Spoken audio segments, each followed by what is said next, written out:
Hi everybody and welcome back to the channel today. Now obviously it's the first video of the day, so what I thought I'd speak about, because I was watching a bit of Talk TV last night.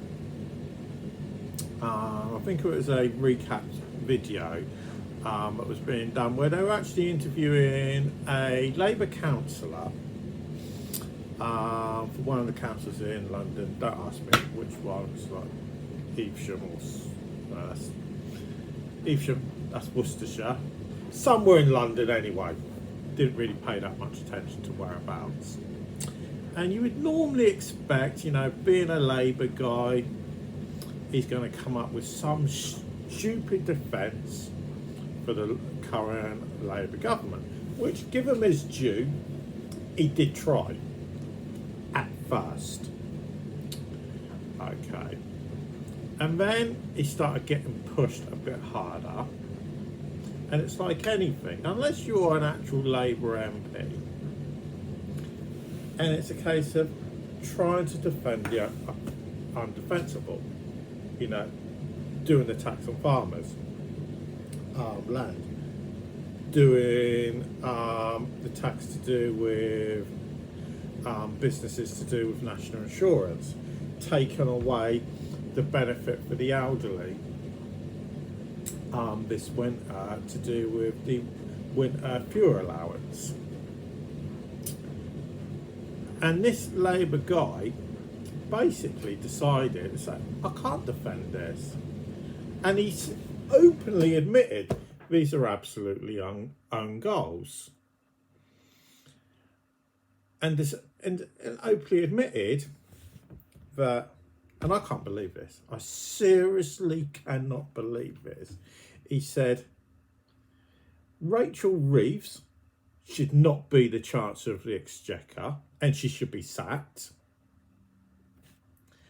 And that Keir Starmer is a lousy Prime Minister and should stand down.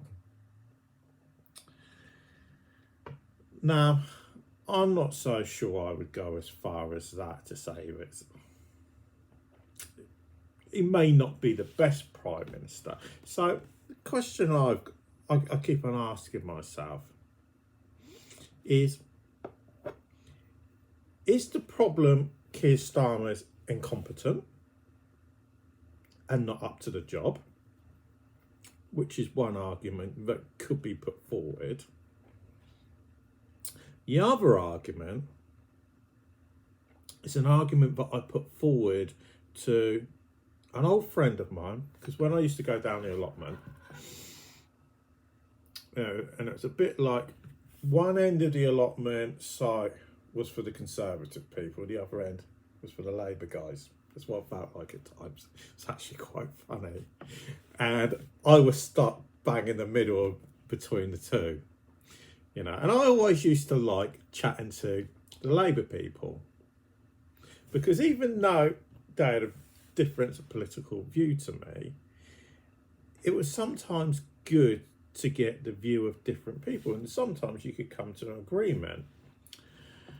And I remember having a chat with him, it was probably a couple of years ago, and he was a big supporter, this one particular guy, he's a big supporter of Jeremy Corbyn. You know, he was in the belief of Labour of the old, you know, back in the early part of the 20th century. You know, the Labour Party were there to support the working man, unlike the Labour Party that you've had the last 20 years, you know, since arguably Tony Blair came to power in about 96, 97. And I said to him, I said, the problem you've got at the moment, and this was a few years ago, and I said, for Labour to be electable, I had to take the middle ground, which is what Keir Starmer did. And I said, as long as you've got somebody like Jeremy Corbyn and all of his people, you know, they're decent people, I assume, you're never going to be able to. So I said, the best thing that Keir Starmer could do is lose the next election, which is the previous election, which he's just won, and get rid of all of those people so he can actually do what you would expect him to want to do, which was go in the like of a Tony Blair.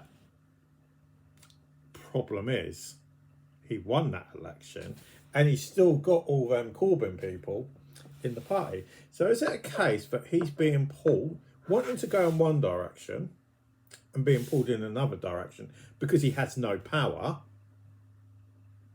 Is it a case that he's so stupid and incompetent that he's having these things going through, which in no other party would even think twice about allowing to take money off the elderly? You know, when you say that you're for the vulnerable and protecting the vulnerable, you're going to attack them, you're going to attack business, and you're going to attack potentially farmers, where they're going to have to sell off their farms because they won't be able to keep them. So I question him, and he can contact me. I've got no problem. You know, Keir, if you want to send me a quick email, or even give me a phone call, I'll give you, if you ping me an email, I'll give you my phone number. You can give me a phone call. I've got no problem. I'll spare 5 minutes for you to tell you what an idiot you are. So I am questioning whether he's got any intelligence or if he's being controlled. Because I can't understand why he'd do any of the things at the moment he would do, unless he wants to go down the route of Margaret Thatcher, where Margaret Thatcher, arguably the greatest Prime Minister in peacetime, said, and her famous quote, "This lady is not for turning." Whether it's a case that he's so far up his own arse, he knows he's made the mistake and can't bear to eat humble pie and admit that he's made a mistake and knows he has to turn and change course. Now, for a man, that's no easy thing to admit. I will not admit for a single second to my wife I'm wrong. I won't admit in a million years to my kids I'm wrong. But can he do it? Now, I don't know which one it is. It's got to be one of them.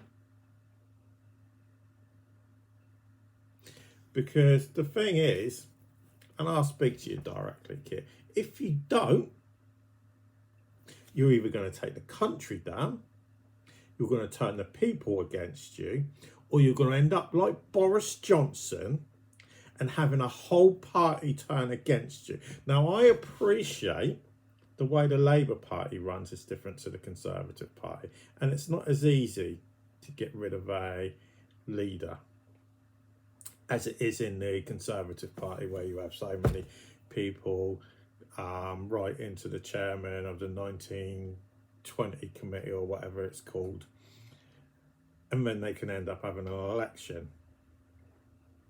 Slightly different in the Labour Party. But if you don't watch your back, you are going to be out.